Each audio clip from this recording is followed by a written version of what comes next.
अस्सलाम वालेकुम one class, कैसे हैं आप सब। उम्मीद है सब बच्चे खैरियत से होंगे। दुआ भी है अल्लाह पाक आप सबको अपनी अमान में रखे। और इसके साथ उम्मीद भी करती हूँ कि बेटे जो काम आपको कल करने को मिला सब बच्चों ने अच्छे से काम याद किया होगा। जो आपको होमवर्क करने को मिला था सब बच्चों ने होमवर्क भी किया होगा और इसके साथ अपना बहुत सारा ख्याल भी रखा होगा। तो आज हम नेक्स्ट देखते हैं। हम पढ़ रहे थे हमारी नमाज, जिसमें हमने पढ़ा था कि हज़रत मोहम्मद सल्लल्लाहु अलैहि वसल्लम ने फरमाया कि अल्लाह ताला को सबसे ज़्यादा नमाज़ पढ़ना पसंद है। नमाज़ पढ़ना जो है वो हर मुसलमान पर फ़र्ज़ है और नमाज जो है वो 7 साल के बच्चे की उम्र पर फ़र्ज़ हो जाती है। अगर जब हम नमाज़ पढ़ते हैं, जब हम रुकू करते हैं या सजदा करते हैं तो अल्लाह के सामने हम झुकते हैं। इसका क्या मतलब होता है? इसका मतलब होता है कि हम अल्लाह के सामने झुककर उसकी नेमतों का शुक्र अदा कर रहे हैं। तो आज हम फिर से दोबारा रिवीजन करेंगे अपने अगले सबक की 5 नमाज़ें। जो सबक है हमारा कि हम दिन में कितनी नमाज़ें पढ़ते हैं? 5 नमाज़ें पढ़ते हैं। कब कब पढ़ते हैं? फजर की नमाज़ जो है वो सूरज निकलने से पहले पढ़ते हैं। ज़ोहर की नमाज़ हम दोपहर के वक्त पढ़ते हैं। शाम के वक्त जब सूरज थोड़ा ढल जाता है, दोपहर ख़त्म हो जाती है, उस वक्त असर की नमाज़ पढ़ते हैं।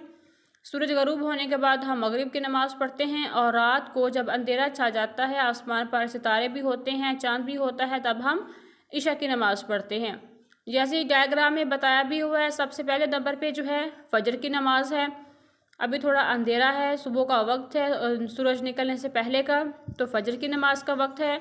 फिर सेकंड वाली में है कि दोपहर का वक्त दिखाया गया है, सूरज बिल्कुल चमक रहा है, तो यह ज़ोहर का वक्त है। फिर आगे सूरज जो है थोड़ा नीचे चला गया है, थोड़ा डल गया है, दोपहर ख़त्म हो गई है, तो ये असर का वक्त है। फिर सूरज गरूब हो गया है, थोड़ी थोड़ी शाम हो गई है, तो ये मगरिब का वक्त है। और फिर एंड पे कि जब आसमान पर सितारे भी निकले हुए हैं, चाँद भी निकला हुआ है, अंधेरा भी है, तो इशा का वक्त है। फिर हमने कॉलम भी लाए थे कि नमाज़ों को हमने उनके औकात से मिलाना था। फजर जो है वो कब अदा करते हैं हम? सुबह सूरज निकलने से पहले। फिर ज़ोहर कब अदा करते हैं? दोपहर को। असर कब पढ़ते हैं? दोपहर या शाम को। मगरिब कब पढ़ते हैं? सूरज डूबने के बाद। और इशा कब पढ़ते हैं? रात को। तो ये कॉलम हम पहले ही मैच कर चुके हैं, इनको फिर से आप अच्छे तरीके से याद कर लीजिएगा। जो काम आज आपको पढ़ा दिया गया रीडिंग है, आपकी रीडिंग आपने याद कर लेनी है, नमाज़ों के नाम आपने याद कर लेने हैं, इसके साथ नमाज़ों का जो वक्त है वो भी आपने याद कर लेना है। आपने डायग्राम को भी देखना है अच्छे तरीके से। कोशिश करनी है कि ये बच्चे आप डायग्राम बना के देखें घर में, बिल्कुल आसान है, ये आपके लिए एक एक्टिविटी भी होगी।